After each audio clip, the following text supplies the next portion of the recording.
नमस्कार दोस्तों, जय श्री राम, जय बागेश्वर धाम। ओम नमः शिवाय। दोस्तों, हिंदू धर्म शास्त्रों के अनुसार पृथ्वी पर जन्म लेने वाले हर प्राणी को तन, मन और वचन से किए गए बुरे कर्मों का फल भोगना पड़ता है। कुछ पाप महापाप माने जाते हैं, जिन्हें करने से नरक में भयंकर सजा भोगनी पड़ती है। इन्हीं महापापों में एक है व्यभिचार। व्यभिचार का अर्थ है विवाहित व्यक्तियों का किसी दूसरे व्यक्ति के साथ शारीरिक संबंध बनाना। इस कलयुग में शादीशुदा व्यक्तियों के नाजायज संबंध होना सामान्य होता जा रहा है। आपने भी कभी ना कभी ऐसे अपराध अपने आसपास में देखे या सुने होंगे। आजकल नाजायज संबंध बनाने में पुरुष ही नहीं बल्कि स्त्रियां भी आगे हो गई हैं।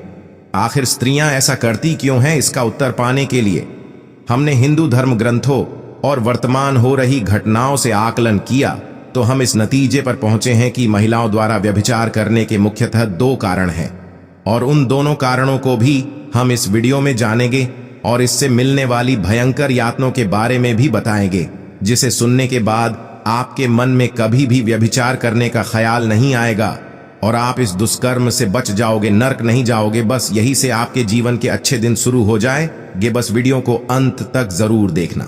प्रिय मित्रों, हिंदू धर्म शास्त्रों में व्यभिचार को महापाप की श्रेणी में रखा गया है। गरुड़ पुराण के अनुसार इस प्रकार के भयंकर पाप का कोई प्रायश्चित नहीं है। जो महिलाएं ऐसे पाप करती हैं, उनकी आत्मा को परिणाम भुगतने के लिए विभिन्न प्रकार के नरकों में ले जाया जाता है और वहां उन्हें दिल दहलाने वाली सजा दी जाती है। दोस्तों, इस वीडियो में हम आपको बताएंगे कि गरुड़ पुराण के अनुसार धोखेबाज पत्नी को नर्क में क्या क्या सजा मिलती है। मनुस्मृति, नारद पुराण जैसे ग्रंथों में धोखेबाज और चरित्रहीन महिलाओं के बारे में क्या लिखा है और क्या व्यभिचारी स्त्रियों के बच्चे अपने माता पिता के पापों के अंश को भुगतते हैं, यह सारी जानकारी आपको इस वीडियो में मिलेगी। दोस्तों, व्यभिचारी स्त्रियों के बारे में क्या कहा गया है, पहले वह आपको बता दें। उसके बाद गरुड़ पुराण में इस विषय में क्या लिखा है उसे भी विस्तार से जानेंगे। नारद पुराण के अनुसार कई मनुष्य अपनी वासना पर नियंत्रण नहीं रख पाते और सुंदरता के आकर्षण में फंसकर पर स्त्री या पर पुरुष के साथ संबंध बना लेते हैं, जो कि विष मिले खीर खाने के समान है। मित्रों, केवल सामान्य मनुष्य ही नहीं अपितु सिद्ध ऋषि मुनि और यहां तक कि देवता भी इस जाल में फंस जाते हैं।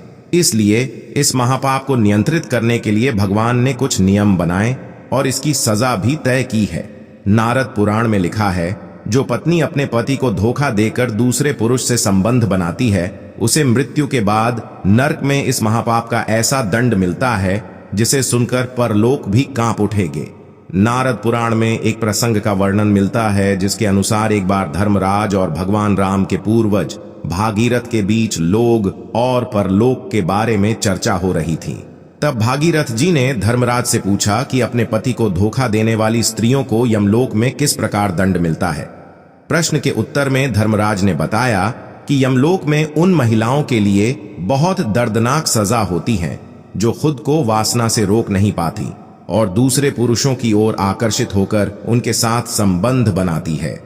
ऐसी स्त्रियां मरने के बाद यमलोक में भी उसी पुरुष को देखती हैं जिसके साथ संभोग की इच्छा से उसने व्यभिचार किया था, परंतु वह पापिनी स्त्रियों उस पुरुष को देखकर भी उसके पास नहीं जाना चाहती, क्योंकि इस पुरुष का शरीर गर्म पिघले तप्त लोहे के समान होता है और वह पुरुष, इस पापिन स्त्री, यह देखकर उसे पकड़ने के लिए दौड़ता है और यह देखकर पापिनी स्त्री भागती है, लेकिन लोहे का तप्त पुरुष स्त्री को जबरदस्ती अपने आलिंगन में लेकर उसे उसी प्रकार व्यवहार करता है जैसा वह अपने प्रेमी से चाहती थी।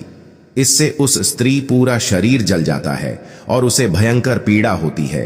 फिर उसे एक एक करके अलग अलग नरकों में ले जाया जाता है और उस पापी स्त्री को युगों युगों तक उन नरकों में अपने पापों की सजा भुगतानी पड़ती है। जो स्त्री अपने पति को धोखा देकर एक नहीं बल्कि कई अन्य पुरुषों के साथ संबंध बनाती है, उसके लिए यमलोक में कड़ी सजा का प्रावधान है।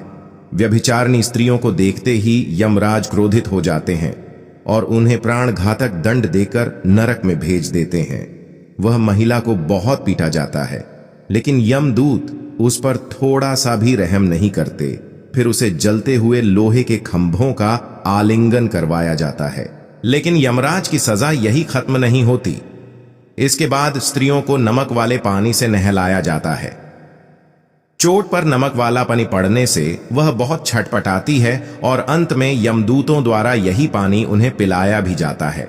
इसके बाद उन्हें अलग अलग नरकों में ले जाया जाता है, जहां युगों युगों तक वह अपने पापों का फल भोगती है।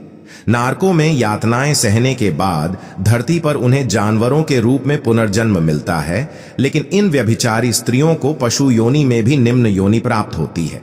आइए अब बात करते हैं गरुड़ पुराण की। दोस्तों, गरुड़ पुराण पुरुषों और महिलाओं के बीच शारीरिक संबंधों के विषय में बहुत कुछ बताता है।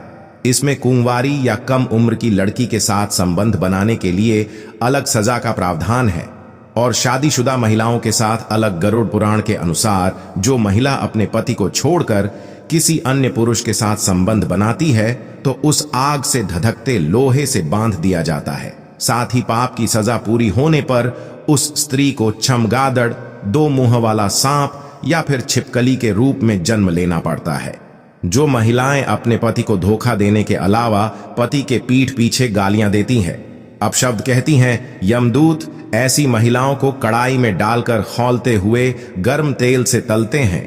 जो महिलाएं एक ही समय में कई पुरुषों के साथ संबंध रखती हैं और उन्हें बेवकूफ बनाकर पैसे लेती है, ऐसी स्त्रियों को नरक में सांपों से भरे गड्ढे में डालकर मारा जाता है। जहरीले सांपों के काटने से उन्हें बहुत कष्ट होता है और जब नरक की सजा खत्म हो जाती है तो उनका अगला जन्म सूअर की योनि में होता है। धर्म ग्रंथों के अनुसार संबंध बनाने के लिए न केवल महिला बल्कि उसके प्रेमी को भी पाप में बराबर का भागीदार माना जाता है और उन दोनों की आत्माओं को धधकते लोहे के खाबों से आलिंगन करवाया जाता है। इस लोह अग्नि में जलती हुई आत्माएं उन क्षणों को याद करके रोती हैं जब उनके बीच पाप पूर्ण शारीरिक संबंध बने थे और अपने अपराध को याद कर खुद को दोषी मानकर विलाप करती है कि उन्होंने अपने पति को धोखा देकर दूसरे पुरुष के साथ संबंध क्यों बने। दोस्तों, इस विषय पर मनुस्मृति में लिखा है, जब कोई स्त्री पर पुरुष से शारीरिक संबंध बनती है तो उसके शरीर में कई तरह के दोष पैदा हो जाते हैं, जिससे उन महिलाओं का शरीर विकृत होने लगता है। धर्म की दृष्टि से तो स्त्री और पुरुष दोनों के लिए ही व्यभिचार एक समान पाप है, परंतु शारीरिक दृष्टि से स्त्रियों के लिए वह और भी बुरा होता है। व्यभिचारिणी स्त्रियां सरल स्वभाव की नहीं रहती। उनमें चिड़चिड़ापन, अस्थिरता, आवेश, बेचैनी, झूठ, कपट, असंतोष आदि दुर्गुणों की मात्रा बढ़ जाती है। इसके अलावा सरदर्द, बदन दर्द, सूखापन, प्यास, थकान, बुरे सपने, आना सांसों की दुर्गंध जैसी शारीरिक बीमारियां भी पैदा हो जाती हैं। जो महिलाएं अपने पति को धोखा देती हैं और दूसरे पुरुषों के साथ संबंध रखती है, उनकी संगति इतनी हानिकारक बताई गई है कि उन महिलाओं के प्रेमियों को भी इसके परिणाम स्वरूप नरक की यातनाएं भोगनी पड़ती हैं। दोस्तों, स्त्रियां व्यभिचार क्यों करती हैं? इसके प्रमुख दो कारण समझते हैं। पहला कारण उनकी वासना है, जो किसी कारणवश पूरी नहीं हो पाती। वासना को वह नियंत्रित नहीं कर पाती और परपुरुष के साथ संबंध बनाने के लिए आगे बढ़ जाती है। दूसरा कारण है प्यार और सम्मान की कमी। अक्सर देखा जाता है कि महिलाओं को उनके घर में ना तो उचित सम्मान दिया जाता है और ना ही प्रेम, जिस कारण से जब ऐसा प्रेम और सम्मान घर के बाहर किसी अन्य व्यक्ति से मिलता है तो वह उसकी तरफ प्रेरित होती चली जाती है। इसलिए स्त्रियों को उचित सम्मान तथा प्रेम देना चाहिए। प्रिय मित्रों, क्या व्यभिचारी स्त्रियों के बच्चे को भी परिणाम भोगना पड़ता है? इस विषय पर धर्मशास्त्रों में लिखा है कि एक या अधिक पुरुषों के साथ संबंध बनाने से व्यभिचारी स्त्री का गर्भ दूषित हो जाता है और इसका परिणाम उसके बच्चे पर पड़ता है।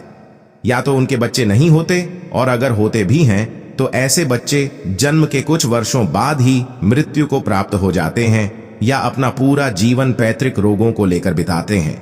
माता पिता की पापमयी प्रवृत्ति का प्रभाव संतान पर निश्चित रूप से होता है। उस संतान में अनेक आसुरी गुण पाए जाते हैं। व्यभिचार से उत्पन्न हुई संतान को धर्म ग्रंथों में वर्ण शंकर जैसे अपमानजनक नाम से संबोधित किया है। इसलिए व्यभिचार को सर्वथा निंदनीय बताया गया है। दोस्तों, किसी को भी धोखा देना एक अपराध है, चाहे वह महिला हो या पुरुष। दोस्तों, उम्मीद है कि इस वीडियो से आपको पता चल गया होगा कि धोखा देने वाली महिलाओं को नर्क में कैसी सजाएं दी जाती है। अगर यह वीडियो आपको अच्छी लगी हो तो वीडियो को लाइक करें और अपने परिवार और मित्रों के साथ शेयर जरूर करें। वीडियो को अंत तक देखने के लिए आपका धन्यवाद। जय श्री राम।